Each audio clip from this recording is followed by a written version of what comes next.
Man, it's been a wild couple weeks, eh? We just had a bit of a pullback.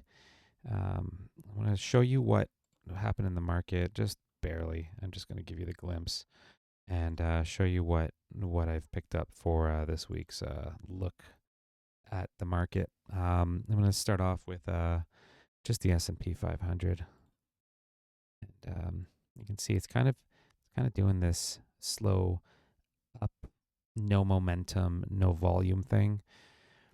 I don't know.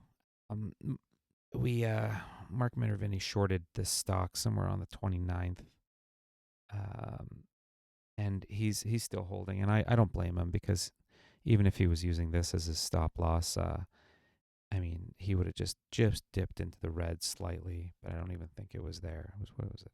No, 29th, 20, yeah, 29th. Here he would have done it here, maybe at the low of there. So he might not even, yeah, just barely. Anyway, so we definitely had a big monstrous pullback, and it was really on a lot of volume. I haven't adjusted where my distribution days are here, but I should do that. Yeah, yeah, there we go.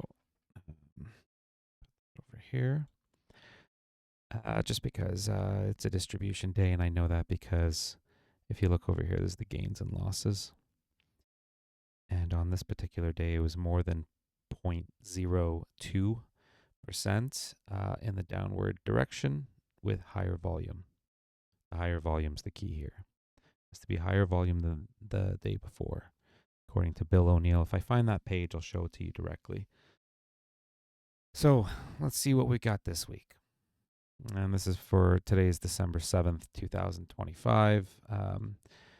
Not a lot of setups, and this is barely even a setup. But if you can see down here in the weekly, it's kind of an IPO from like 2020, 4 years, 5 years ago.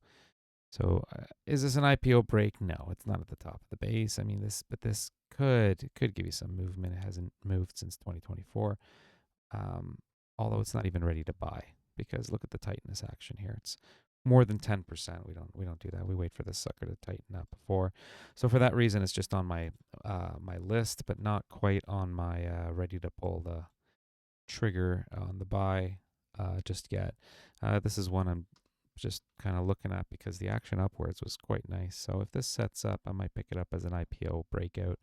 Very small though, very small. So quite speculative on this sense. So maybe keep a close eye on that stop. INBX, I've been watching for a while and it just didn't pan out. I think I tried to get in on this a couple times and got booted out, but now you can see it's kind of up and might be tightening up.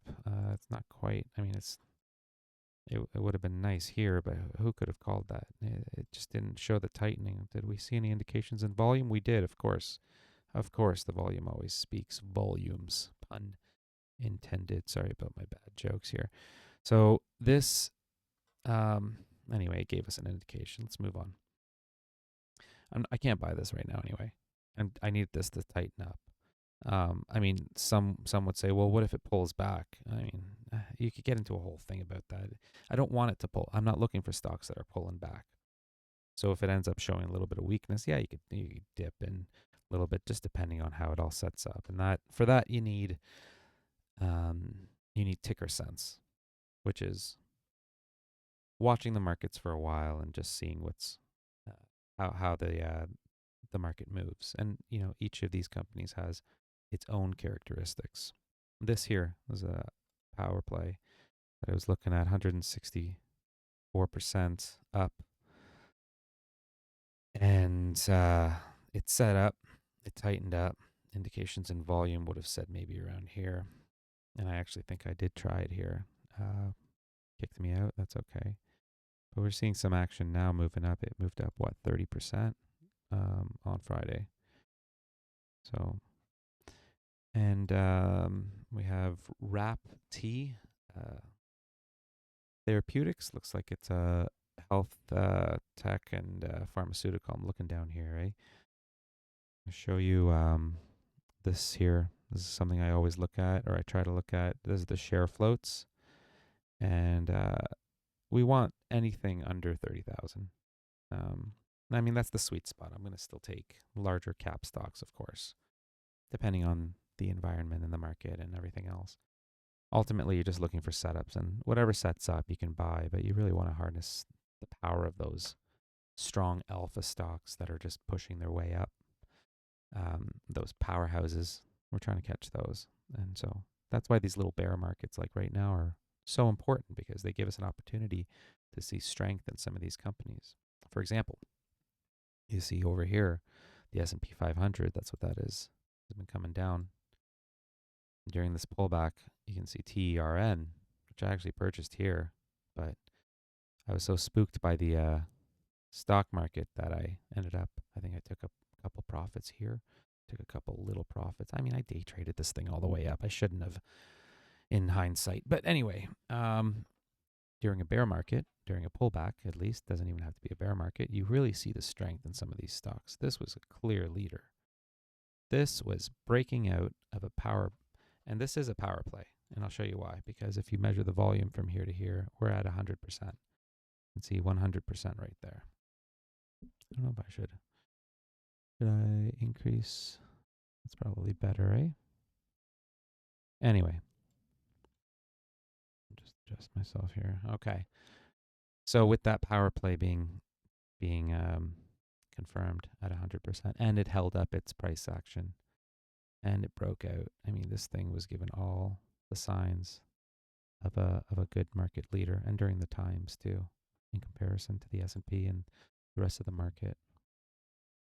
There's another one. I don't know if it's quite tight enough yet. 12%. It would be nice if it just gave us a little bit more tightening action here. Totally playable. And SATS, another one that had my eye on for a while, and clearly I missed the opportunity right here. I missed that. That's on me. That's okay. We don't chase it. We don't buy it. We just wait. It'll set up again. That's the beauty of the market. There's always something. It'll probably jump up and set up somewhere. Anyway, something to keep an eye on. And I'm going to close this by just saying that in your pursuit to make a career out of this, like I'm trying to do, or just to be a successful hobbyist, you're going to get a lot of naysayers. You're going to get a lot of doubters. And you're going to get a lot of people that say that you're chasing a pipe dream. Well, the end of my life, and I want you to think about this for yourselves too, you can be proud of yourself and pat yourself on the back and say, at least I tried. At least I wasn't convinced of being mediocre, doing the 9 to 5 thing, which is fine. I mean, you can make a good life out of that. It's not about money, but your passion is in this. Just remember, it is one of the harder careers out there. It takes a long time. You got to get that ticker sense. You got to fail. You got to adjust. You got to continue. You read, study some greats from Bill O'Neill, Mark Minervini, to check out some of those Jack Schwager books. Market Wizards, fantastic lineup. Some great interviews with some of the best career-long traders. And yeah, so I'm just going to close it on that. Don't take no for an answer. Just put your head down. Keep your head down. Just keep working towards your goals and dreams. And on that thought, I'm going to close it up right here. And I'll see you next week. Next Sunday.